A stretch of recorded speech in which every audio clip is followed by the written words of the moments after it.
السلام علیکم ناظرین، امید ہے کہ آپ سب خیریت سے ہوں گے۔ جیسا کہ آپ دیکھ رہے ہیں علم کی روشنی، اور ہمارا آج کا موضوع ہے آخر اسرائیل اور فلسطین کیسے دشمن بن گئے۔ اسرائیل اور فلسطین کے درمیان تنازع ایک پیچیدہ تنازع ہے جس کی جڑیں صدیوں پرانی ہیں۔ یہ خطہ صدیوں سے تہذیبوں کا سنگم رہا ہے اور صدیوں سے اس پر مختلف سلطنتوں اور سلطنتوں کی حکومت رہی ہے۔ 19ویں صدی کے آخر میں صہیونی تحریک ابھرنا شروع ہوئی جس نے فلسطین میں یہودیوں کے وطن کے قیام کی وکالت کی۔ یہ تحریک کئی عوامل سے متحرک تھی، جن میں یورپ میں یہودیوں پر ظلم و ستم اور اسرائیل کی سرزمین پر واپسی کی خواہش شامل تھی۔ 20ویں صدی کے اول میں صہیونی تحریک نے زور پکڑا اور 1917 میں برطانوی حکومت نے اعلان بلفور جاری کیا، جس میں فلسطین میں یہودیوں کے وطن کے قیام کی حمایت کا اظہار کیا گیا۔ یہ اعلان متنازع تھا کیونکہ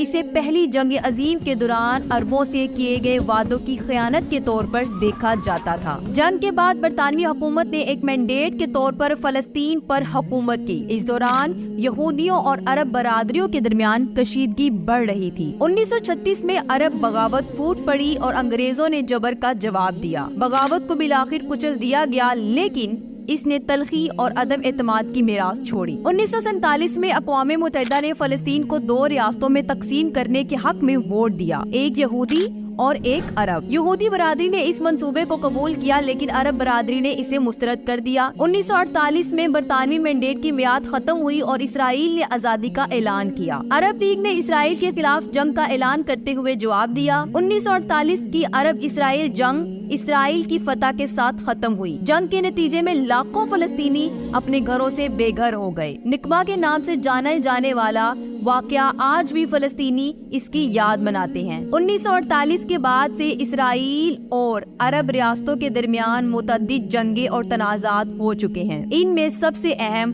1967 میں 6 روزہ جنگ تھی، جس میں اسرائیل نے مغربی کنارے، غزہ کی پٹی، مشرقی یروشلم، جزیرہ نما سینائی اور گولان کی پہاڑیوں پر قبضہ کر لیا۔ فلسطینی سرزمین پر اسرائیلی قبضہ شدید کشیدگی اور تنازعات کا باعث رہا ہے۔ فلسطینیوں نے ایک آزاد ریاست کے قیام کی کوشش کی، جبکہ اسرائیل نے ان کوششوں کی مزاحمت کی۔ 1990 کی دہائی میں اوسلو معاہدے پر دستخط کیے گئے، جو تنازع کا 2 ریاستی حل لانے کی کوشش تھی۔ تاہم ان معاہدوں پر مکمل طور پر عمل درآمد نہیں ہوا اور تنازع ابھی تک حل طلب ہے۔ آج 57 اسلامی ممالک، 22 عرب اور 7 خلیجی ممالک ہیں۔